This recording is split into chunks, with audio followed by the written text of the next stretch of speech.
What's up, people? I'm Shaggy, the opinionated hippie. Today, here to rant in a really good way, in a way not many other people probably will, though I'm not sure.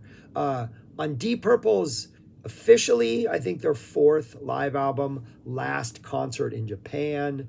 It was released in 1977.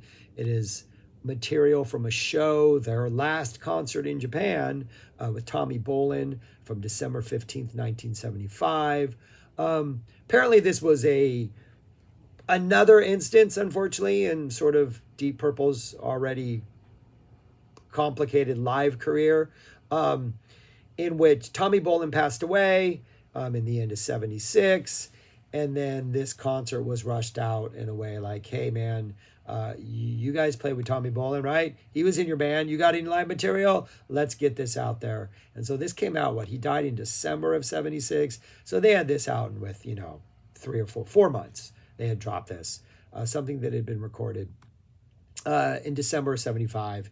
And it is a single CD release or a single album release. Material from Bolin has been since released. I believe there might have been parts of this concert might have been released somewhere else also. Yeah, were released later. But I'm going to review this one because this is the one I knew first. And we'll get to that other stuff down the line. And I think we're going to start off with the infamous quote or the famous quote or the quote that Glenn Hughes, the bass player, had to say about this was that it should never have been released.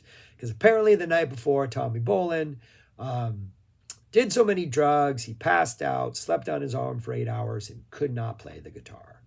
He does play the guitar. There's some solos on here. They are of a guitar player trying to make it work and giving it his all. They are of a highly talented individual still being able to produce moments of brilliance despite the fact that he's doing everything in his life to ruin his own talent.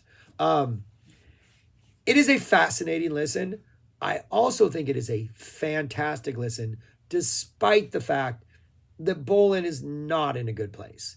And the reason it's a fantastic listen is because the rest of the band clearly knows Bolin is not in the right place. And the rest of the band is doing everything they possibly can to step up and still make this a great show. Lord, I'm pretty sure has solos. Lord is carrying Burn. Lord is carrying Burn way more than anybody else is. Who's in the band? Lord and Pace are the only original members. Coverdale, Hughes are still there from the Mark IV lineup. Bolin is now on guitar. But they're doing fantastic. Lord is doing a lot of work. Pace as always sounds fantastic. Coverdale sounds fantastic. And Hughes's bass sounds fantastic. Hughes has a much more upfront in the center sort of attitude than Glover does. You need that in this show. And Hughes knows you need that. And Hughes is going to give it to you. Bolin has moments. Gets to sing a song, not too well. Some good guitar playing on here. It's not a complete loss in any way, shape, or form. Kind of a fun album. But it is 4 members trying to carry a fifth. And that fifth every once in a while stepping up and, playing guitar. There are 2 older songs on here, or I guess 3 officially, though one isn't a full song. They play Smoke on the Water and Highway Star. On their previous live album, they didn't do anything that wasn't from the band that was touring. So they only did stuff that was from the Coverdale Hughes era, which I liked. I respected, and I think it made the album kind of special. They do play Burn. They do play Soldier of Fortune. So you do get stuff that didn't have Bolin on it originally, but it's still Coverdale Hughes, so that feels like it's the same era. I do kind of wish they had put, instead of Smoke on the Water and Highway Star, I enjoy both these performances. I don't think they can compare to Ian era stuff, but I wish they had put other stuff off Come Taste the Band. I think the stuff that is off that album on here is really fantastic, and I think it would have been really neat to have a document that's just them doing Come Taste the Band stuff with a couple maybe Stormbringer or a Burn track. There's a Tommy Bolin solo song on here that's on here. I think that would have just been a more interesting album always. So if there's a complaint, it's that.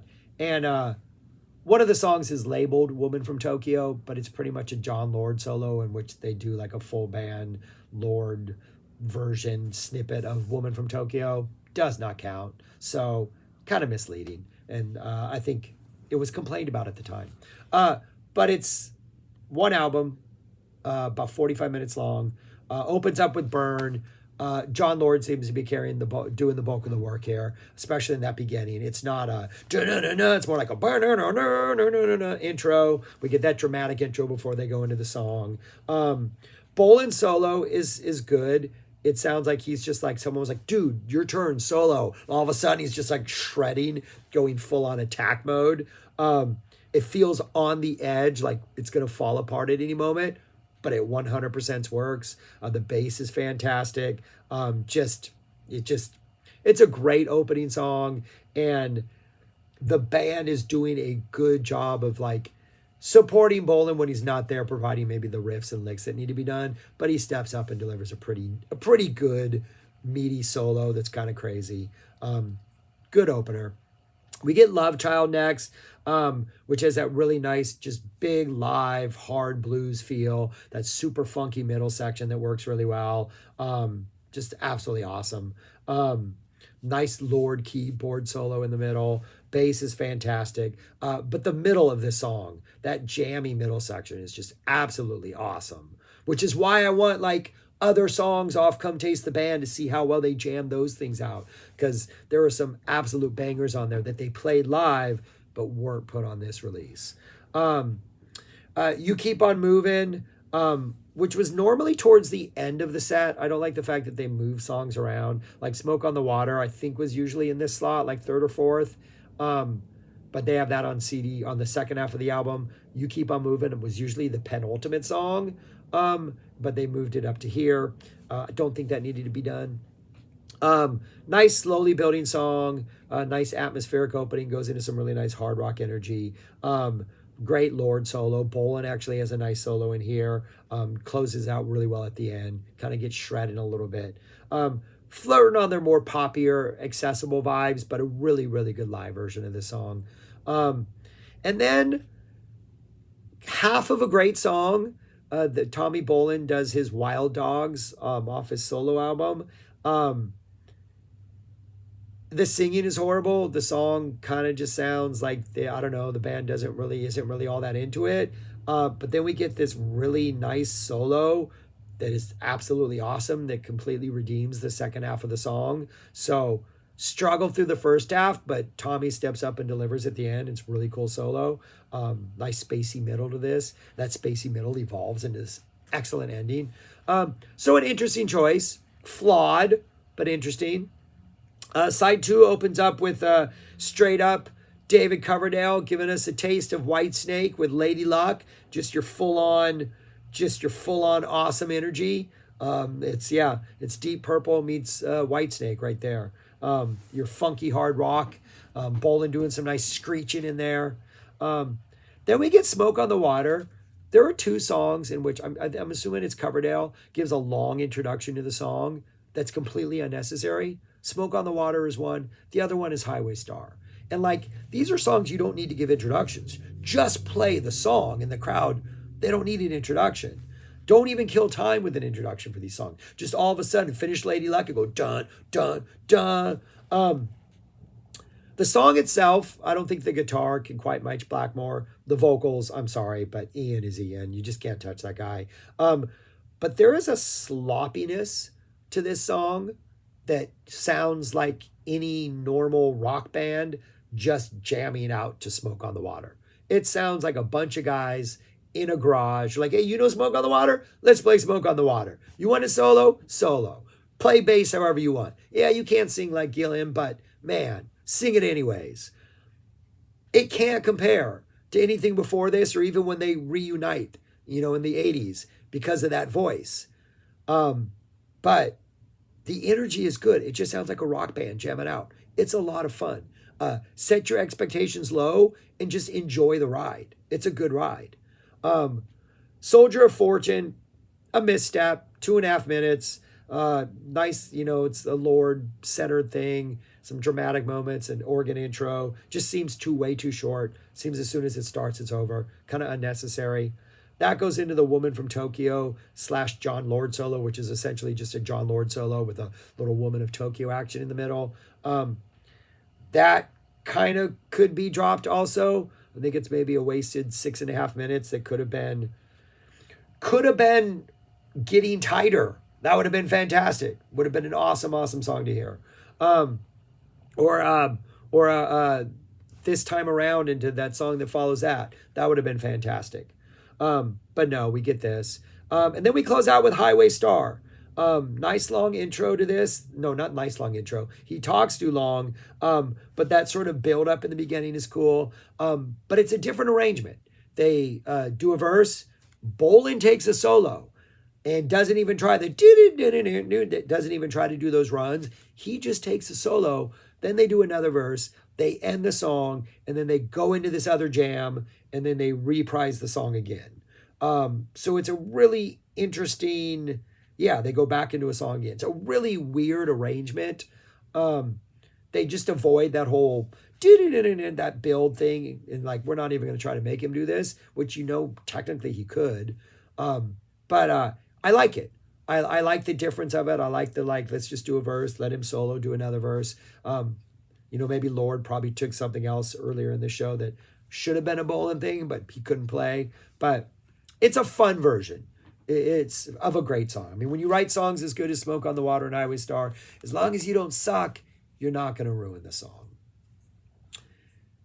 So where would I rate this? Because I really, really enjoy this way more than I think it deserves. But I think Come Taste the Band is sort of an underrated sort of classic. Obviously, I wish BOLIN sounded much, much better than he does here. But I listen to this more than I listen to Made in Europe, so I have this ranked at number 2. Yeah, I have this ranked at number 2. I really like Made in Europe, but I think it's a pretty good. It's not a great concert. I mean, it's not a great release. Sound wise, it's got its issues, but I don't know. For all the reasons I just said, it's a fun, incredibly flawed album. It's just, yeah. I think nowadays, with all we have available from Deep Purple, there's kind of no reason to get this, right? I'm pretty sure the entire concert has been released, and there's other better BOLIN stuff around. But at the time, until that stuff was released, it wasn't released till what, 2001? Yeah, it was not released till 2001 when the whole thing came out. So for those 20x years when this was the only thing available, it was really, really enjoyable, and it was good stuff. And so, eventually we'll get to that full release, and I'll put that where it belongs. But for now, considering everything that was released, I have this right at number 2. Can't touch that first one. That first one is pretty perfect. But anyways, that's all I got. I'm rambling. I'm super excited about this release. It's just fun. If you check it out, set your expectations low, and just it's like a roller coaster, man. Just put on your seatbelt, have a good time.